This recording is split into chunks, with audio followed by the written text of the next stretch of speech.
Estamos ahora sí hablando con el secretario legal y técnica de la Municipalidad de Río Gallegos, Gonzalo Chute, que ya está escuchándonos. Gonzalo, ¿cómo estás? Buen día para vos. Te saluda el equipo del Portal Austral, Gastón Mohuesca y Carlos Murúa. ¿Cómo estás?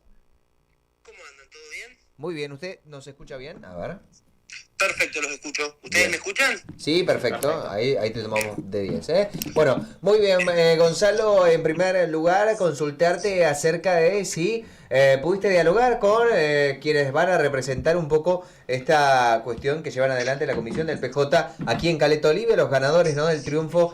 Mancuello el domingo resultaba ganador del, como decíamos, la comisión a nivel local de Caleta Olivia, de la zona norte, que también le significa un caudal importante de votos, ¿no? Sí, ni hablar. A ver, yo a los compañeros y compañeras de las dos listas los conozco y los aprecio mucho, ¿viste?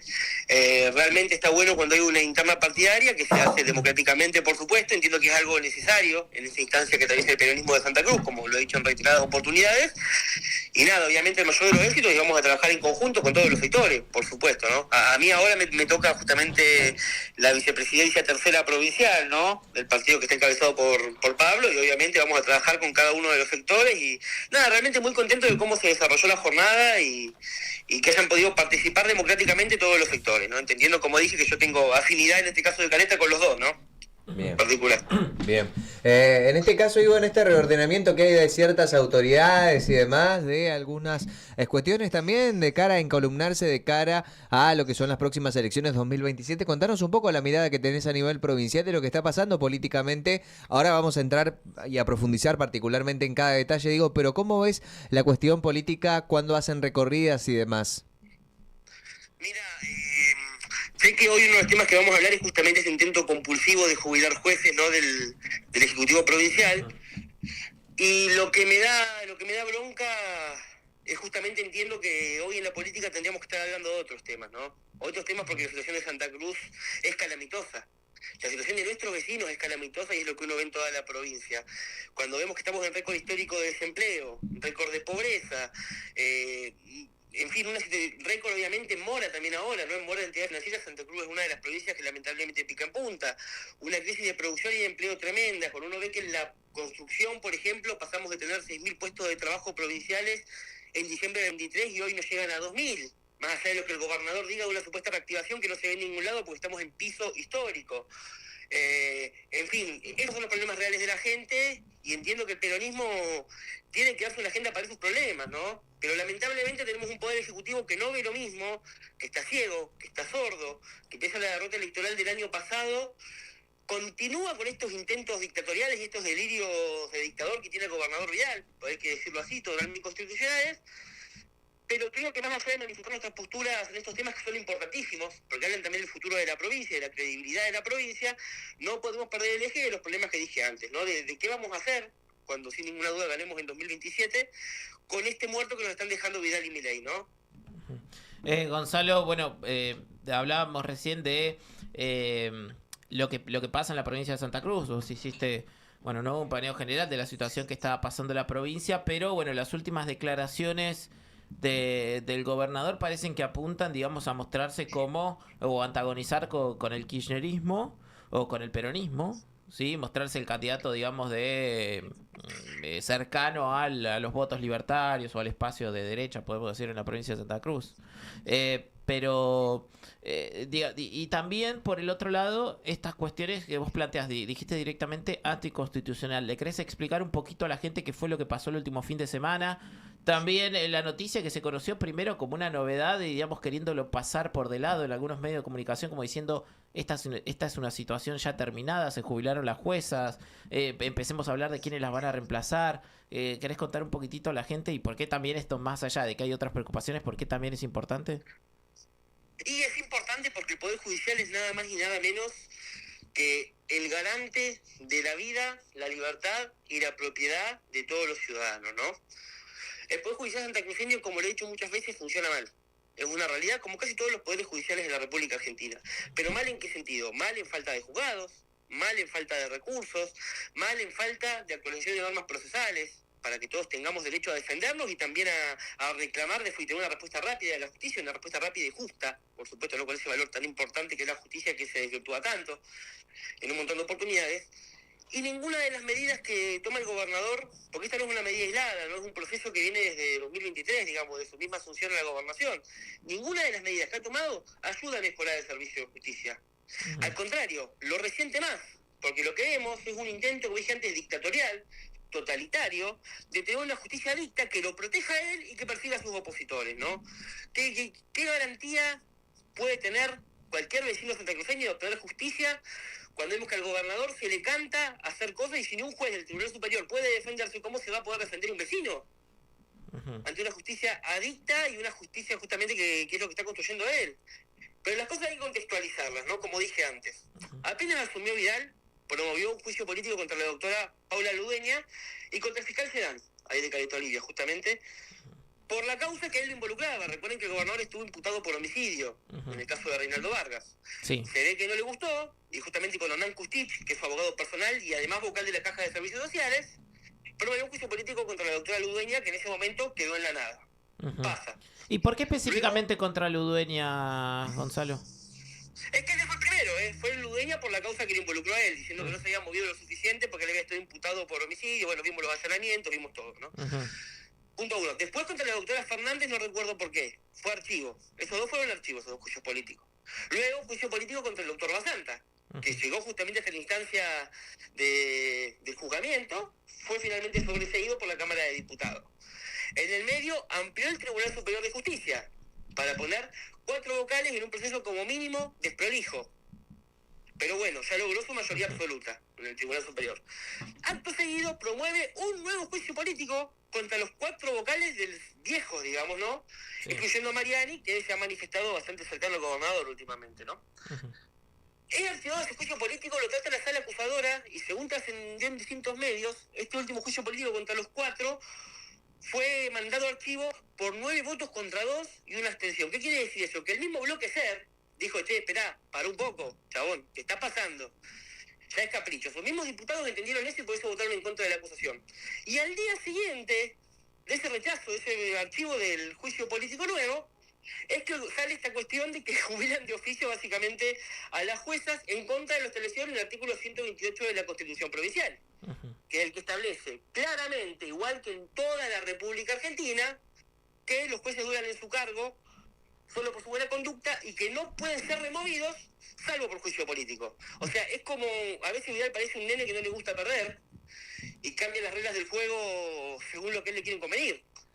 El tema es que esto es una aberración. Igual pareciera que esto está destinado a perder, ¿no? Porque como uno imagina que, por ejemplo, el ANSES pueda llegar a jubilar a los jueces de la Suprema Corte de Justicia con una resolución, ¿no? Sería como una especie de paralelismo, pero sería una locura, ¿no? Exactamente, porque acá los jueces de Santa Cruz no tienen límite de edad, a diferencia del orden nacional, que desde el 94 hay un límite de 65 años en el cual tienen que obtener acuerdo nuevo, ¿no? Y así todo, recordemos el famoso caso Fait, que había un juez antes de la anterior de la Constitución del 94, ¿no? Que era justamente el doctor Fait, que le quisieron aplicar el límite de edad y en ese momento la Corte Suprema dijo no es aplicable porque fue designado por las normas anteriores. O sea, incluso que modificaran la Constitución Provincial ahora, tampoco sería aplicable un límite de edad o una jubilación compulsiva para esta jueza, digamos, ¿no? Claro. Está clarísimo porque la Corte ya decidió. Pero esto es peor, porque hicieron un decreto en el cual cambia la forma de jubilar, digamos, ¿no? Un decreto que va contra la ley provisional, contra 1182, y que va contra la Constitución, como dije antes, ya directamente en una aberración básicamente del Ejecutivo, porque Vidal se levantó de mal humor, estableció nuevas formas de jubilar que no están previstas en la misma ley jubilatoria, para sacarse de encima a personas que no pueden ser removidas, obviamente, por un mecanismo del Poder Ejecutivo. Claro. Está más que claro. A ver, es el ABC, como bien dijiste vos, esto va a fracasar. Si no fracasa ahora en la orden provincial, fracasará en la Corte Suprema de Justicia de la Nación o en la Corte Interamericana de Derechos Humanos, porque, a ver, esto que estamos viviendo son cosas que yo no pensé que iban a ocurrir, porque uno en la facultad no se prepara para que ocurran estas cuestiones tan aberrantes que parecen empezadas por un nene enojado y no por un abogado. Esto obviamente que va a fracasar, y lo del caso Sosa de los 90 va a quedar chico al lado de esto, porque es peor todavía. Así que no sé realmente, o sea, sé cómo va a terminar, pero no sé si el gobernador mide la dimensión de los actos que tiene. Yo pienso que a veces el enojo lo ciega, el capricho lo ciega, está más dedicado a ser opositor a un intendente que a gobernar la provincia, y bueno, pasan las cosas que pasan, ¿no? ¿Y esto pensás que tiene la anuencia del resto de los vocales o pensás que puede haber sido una cuestión inconsulta, porque la verdad que también es algo que los perjudica a ellos, ¿no? Que están a tiro de una jubilación de cualquier, de que un día Vidal se enoja con estos 5 que no le responden y lo jubila si quiere. Es peor, porque el doctor Sosa está jubilado y Vidal lo designó. Uh-huh. El doctor Acevedo está jubilado y Vidal lo designó. Y el doctor Mariani está pasado de edad jubilatoria, si vamos a ese tema, ¿no? Porque tiene como 50 años de antigüedad en el Estado, y obviamente más de los 60 años de aporte, en fin, ¿viste? O sea, ahí ves otra cuestión, ¿no? Porque uno sí y otro no. Cuando él designó 2 que están jubilados, justamente, y uno que al que no aparece acá, pero que está en condiciones, excedidas las condiciones de jubilarse y aplicar a este criterio inconstitucional, ¿no? A ver, ahora vamos a ver la postura del Poder Judicial en 2 cuestiones. Primero, este decreto 608, que es el que permitía esto, está siendo objeto de una acción de inconstitucionalidad presentada por el vocal de los activos de la Caja de Previsión y creo que la de los pasivos también, ¿no? Sánchez y Carabajal respectivamente. Había una cautelar vigente que impedía la aplicación de este decreto. Claro. Ahora, con la nueva mayoría automática vidalista, pidieron reconsiderar la cautelar y ellos dijeron, bueno, no resolvemos el fondo, pero dejamos la posibilidad de que se pueda aplicar mientras tanto, digamos, ¿no? Eso genera suspicacias. Ahora, hay otra cuestión acá. Incluso según la redacción del decreto, el que debería decretar el cese, o sea, decir, listo, terminan, sin la situación de renuncia ni nada, sería el doctor Contreras, que es el presidente del Tribunal Superior de Justicia. Yo no creo que Contreras, siendo juez penal, como él ha sido muchos años, siendo su especialidad justamente el derecho penal, se atreva a firmar algo así. Porque entiendo que una cosa es que Vidal crea lo que crea, otra cosa es que este pibe Sánchez, de la caja de Sánchez, no, digo, el Pérez de la Caja de Previsión, que es un tipo de carrera y que no entiendo por qué firma las cosas. Una cosa es que ellos no dimensionen la gravedad de lo que hacen, que no entienda Pérez que el día de mañana puede ir preso por lo que acaba de hacer, o puede terminar todo embargado en daños y perjuicios. Entiendo que tal vez ellos no lo entiendan, pero yo entiendo que Contreras sí lo entiende. Claro. Quiero creer que lo entiendo, y que entiende la gravedad, y que entiendo que no va a emitir el famoso cese, porque si no va a estar complicado él también, siendo un juez que se entró complicado por todo el proceso de designación que hubo. Yo quiero creer que va a primar una racionalidad en este caso en los jueces del Tribunal Superior de Justicia, ¿no? En ese marco pareciera, ¿no?, que hay, no sé, quien está asesorando en esa materia al gobernador, pareciera que tampoco, digamos, está entendiendo, ¿no? Pareciera que directamente se están haciendo cosas que van directamente, que son un asesoramiento de alguien que ni siquiera es abogado, ¿no? Pareciera. Bueno, yo ni siquiera soy abogado y entiendo que esas cosas no se pueden hacer. Exactamente, porque esto cualquier persona que ha cursado formación ética y ciudadana de secundario lo entiende. Yo entiendo que el gobernador tal vez no lo hizo porque no terminó el secundario, pero cualquiera que haya cursado formación ética y ciudadana sí entiende la gravedad de lo que hizo, ¿no? En este caso. Y alguien se lo podría decir, alguno que haya terminado el secundario se lo podría explicar. Pero bueno, a ver, sí, hay algo que me preocupa, ¿no? Y es que él dice muchas veces, en medio de todos los fracasos que viene teniendo, que él tiene plan A, plan B y plan C. Siempre lo dice. El plan A fue el juicio político. El plan B es esta aberración. ¿Cuál será el plan C? No me lo puedo ni imaginar. No sé qué puede llegar esto realmente. También, digamos, ¿y cómo puede afectar, digamos, en el día a día hasta que haya una resolución por parte del Tribunal Superior de Justicia o de algún organismo competente, digamos, esto, porque se hablaba de 45 días, digamos, puede haber algún tipo de impedimento en el funcionamiento de las labores de estas 3 juezas o de estas 3 vocales? Yo entiendo que no debería ocurrir y que es la instancia ideal para que el Tribunal Superior de Justicia resuelva el fondo de la cuestión esta, ¿no? Del expediente. Y que lo declare inconstitucional antes que se venzan estos plazos que menciona el decreto, que igual son plazos inexistentes, plazos fictos. Yo quiero ver qué autoridad se atreve a firmar el cese de las vocales en este caso. Y yo no creo que algunos se animen, como dije, ahora no veo a Contreras, no veo a Acevedo, no veo a Sosa o al mismo Mariani firmando algo así. Porque creo que van a entender la gravedad que va a superar ampliamente lo que ocurre en Santa Cruz y lo que ocurre incluso en la República Argentina. Esto tiene pinta de leading case porque realmente, y lo he hablado con colegas de todo el país, yo no entiendo, no recuerdo en tiempos democráticos que haya ocurrido algo así en ningún lugar. Es algo realmente inédito, como no estar escenario electoral, son cosas, cuando el gobernador habla de cosas históricas, y bueno, él realmente ha generado hechos históricos, pero históricos en el sentido negativo. Esta cuestión ahora, una provincia sin ley electoral a menos de un año de las elecciones, en fin, un montón de cuestiones que obviamente en la diaria de la gente, que como dije antes es complicadísima, no le importa y no tiene por qué importarle, porque la urgencia es pagar el gas, es pagar la luz, no discutir jueces, ¿no? Obviamente. Pero que los papeles es gravísimo y que son las cosas que van a quedar en la historia de la provincia. El día de mañana cuando un chico vaya al secundario y vea, che, ¿quién es este tipo? ¿Qué hizo este tipo? O sea, ¿cómo se le ocurrió hacer algo así? Pero bueno, en fin, ya la historia lo jugará, entiendo yo. Gonzalo, y la justicia también. Gonzalo, te llevo ahora por ahí a la cuestión más del día a día, de la situación que está pasando la provincia de Santa Cruz y, bueno, Río Gallegos también, ¿no? Veíamos hace unas semanas lo que fue el cierre de Carrefour en la capital y, bueno, también Autofarma, la situación comercial, qué es lo que está pasando. Eh, y, bueno, ¿no? De qué manera también pensás que se puede llegar a articular, digamos, una respuesta desde algún sector para aliviar esta situación, ¿no? Bueno, ¿no? La caída comercial es enorme, no solo, bueno, no solo en Río Gallegos, sino también en toda la provincia del país, ¿no? Pero bueno, estamos viendo las consecuencias con locales que no estamos hablando de empresas chicas, no estamos hablando de, sino multinacionales ya que están decidiendo cerrar, ¿no?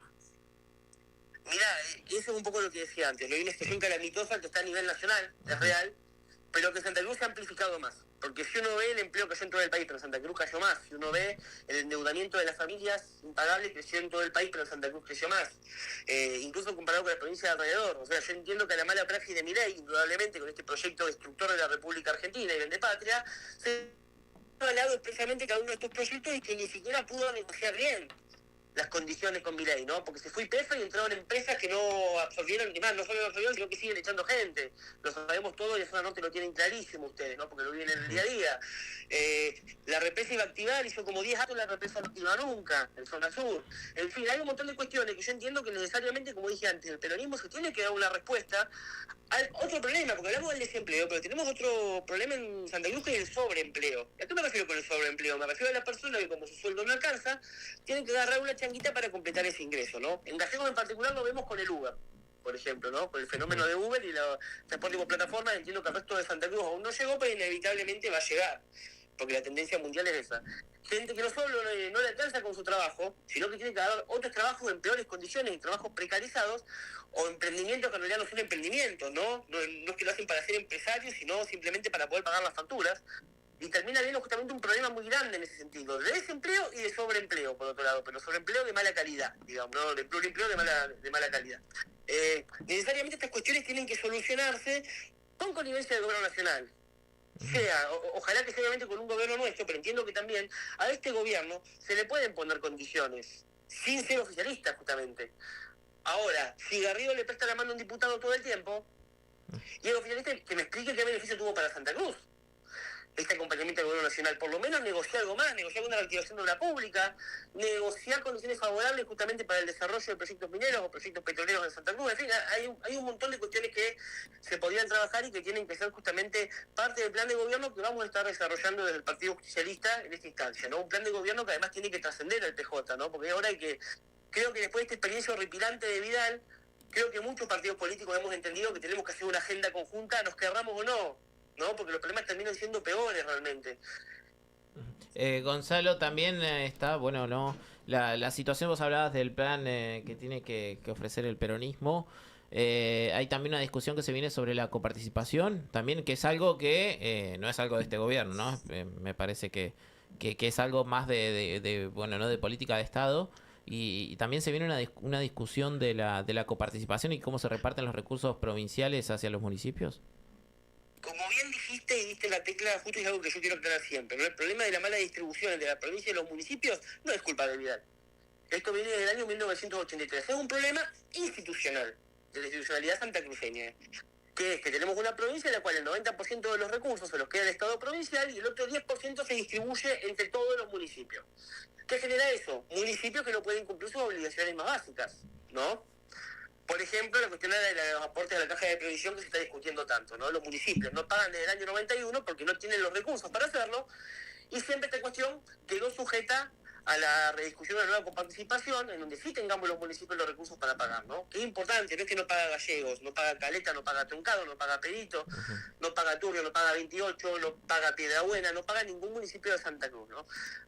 A ver, este problema institucional, que es por partida doble, ¿no? Caja de previsión por un lado, municipio por otro, que además se nos descuenta un 20% de la copa automáticamente para la caja de previsión social, para la sostenibilidad de la caja.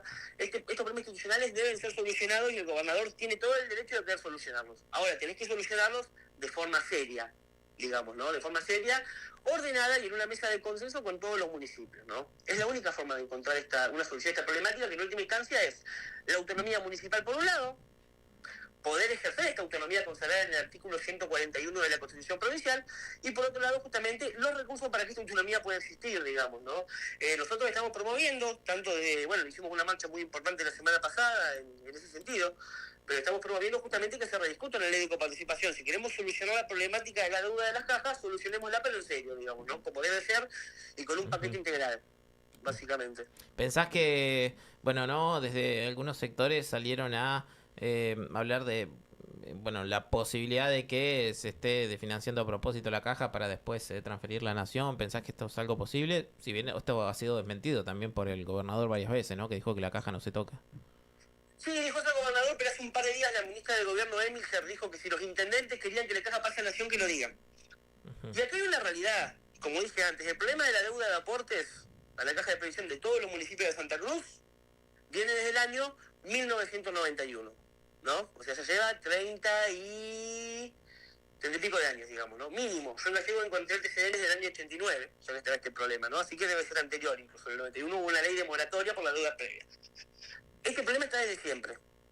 Y hasta ahora nadie traspasó la caja de nación. O sea que con este problema existente se pudo gestionar la caja de previsión. Con problemas, obviamente, con esfuerzo, pero obviamente gobernar es difícil. No es fácil. Si querías algo fácil, dedícate a otra cosa, no a gobernar. Si ante el mismo problema, que se pudo surfear por lo menos, la respuesta es otra, terminan siendo estas chicanas, y bueno, lo que veo es que los que gobiernan hoy son inútiles. Y no saben gestionar esto, y tal vez quieran en el fondo traspasar la caja de nación. Tal vez sea algo de lo que le pidió Milei a Vidal en esta alianza.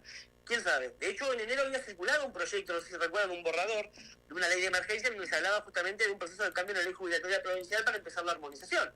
Sí. Circuló por WhatsApp. Pero bueno, no había autoría, lo desmitieron. Pero después presentaron un proyecto de emergencia que estaba redactado exactamente igual, pero sin esos artículos. Así que claramente la intención estuvo. Después la quisieron dibujar, pero el borrador estuvo, sondearon cómo estaba el ánimo, digamos.